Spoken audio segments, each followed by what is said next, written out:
Well, hello YouTubers, and time for another video here. This will not, I hope, be a very long video, nor is it scripted in any way, so I may be talking a bit gibberish now and then. But this video is about the fact that some days ago, it was 40 years ago since Elvis Presley left us. And my first thought was, well, oh my goodness, 40 years. The most scary thing was for me that I remember so well when it was 30 years since he left us and so on. But I thought I should make some sort of video about that. I mean, I made several videos about Elvis Presley during the years, but I could make some video about how it all started. Elvis Presley and me, the relationship that's been with me all these years. I mean, I was around 2 years old. I was 2 years old when he passed away, and but still, he's been with me all my life. I think the actual concept of death, I understood that when I heard about Elvis Presley. I mean, that this singer that so often was played on the record player at home and at radio, of course. I heard, well, he was dead, and then I guess that way I found out what dead meant. So anyway, this is just a little French reissue of the first British 10-inch record, and this is not a record I'm going to talk about today. I've just had it here on by my side here by my turntable. When I grew up, I often talked about this, that my mother had quite a good music taste and had lots of interesting good records at home, and she had, when I grew up, as the earliest records, 3 Elvis albums, and I'm going to show them to you now. These are my own later copies, so it's not the same copies. 2 of them I would say are very good. If you want an idea on getting the best of Elvis, these are not at all bad choices. First of all, we have Elvis Gold Records Volume 2, 50 million Elvis fans can't be wrong. And this was early one of my favorite records with 10 tracks. You had to check the label to find out in which order these songs were played, because they weren't the same order as on the sleeve here. This is an 80s copy, but we probably had some sort of 70s copy with an orange label. So many of my favorite Elvis songs are songs from this album, like I Need Your Love Tonight, As Fool Such As I, Wear My Ring Around Your Neck, Don't, One Night I Got Stung. So this was one of those that I probably played most back then. Also, the sleeve is brilliant with the gold lame suit. That apparently he didn't use that much when he performed because it was too warm and probably a bit heavy to do his moves on stage with this. Right. The next one was, of course, from Elvis in Memphis.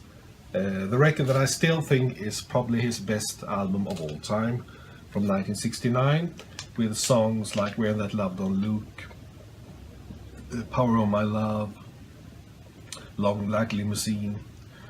The most famous one, In the Ghetto, is the one I think is the worst song, but still it's a really good song. So, and also, as with many of the best Elvis albums, they had really great album covers. And of course, I fell in love with this electric guitar, this Hagström Viking guitar.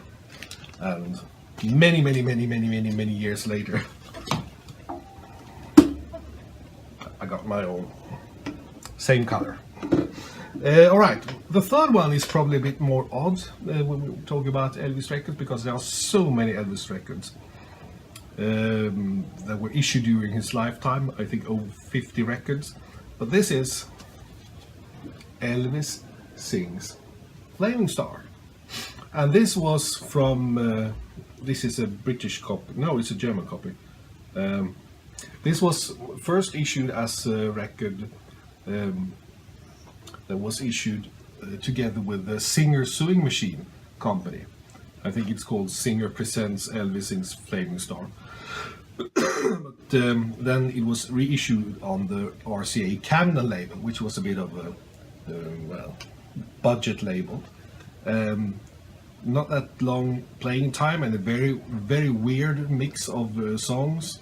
Nightlife, Flaming Star, Yellow Rose of Texas, and Tiger Man. So it's a really strange mixer, but I like it. I grew up with it, and today I probably think that the Nightlife and Tiger Man are the best songs of this. But also I think Sleeve is very nice. This is a copy that isn't laminated for some reason. The copy I had when I was a kid was laminated. So also the RCA Camden labels, they weren't orange, they were blue. Very important to remember when I was a kid.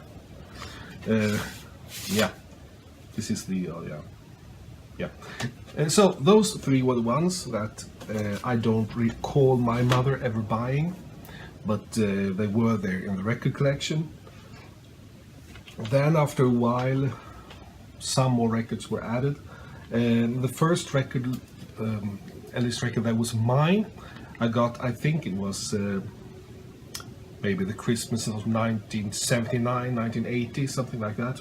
I got Elvis Christmas album. And this is the British pressing. This is not the same copy, but it looks exactly the same.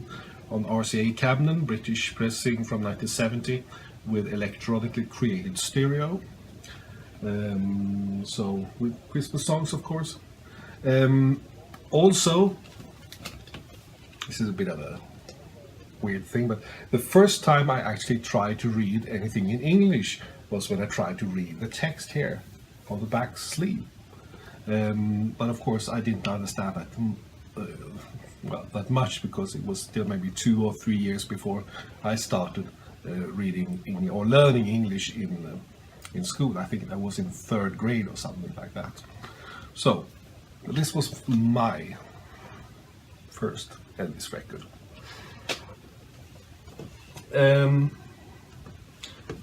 Then a couple of years later, no, we're not going to talk. Yeah, we can return to that. Well, at the same time, or maybe a year later or so, my grandparents were on their summer vacation to Spain, and there somewhere they found a cassette tape with Elvis Presley, and they thought, well, let's buy this for Björn, and they did, and it was this one. It's Let's Be Friends from 1970, or Seamos Amigos in Spanish. The tape is from 1972, but I think the actual and the inlay says Madrid 1979. So, but the recordings, or rather the recordings, the original issue was issued in 1970. The tape still plays fine, so I kept it. It's a great memory of my dear late grandparents. But of course I've also got a vinyl version since then. It's the same songs. I got some real favorites on this record, like Let's Forget About the Stars, If I'm a Fool. And when I was a kid, I actually liked that really corny song, Stay Away Joe. So maybe not today, but yeah, and Change of Habit is on this one. And that's a really good Elvis song from the late 60s, where he's almost a bit psychedelic.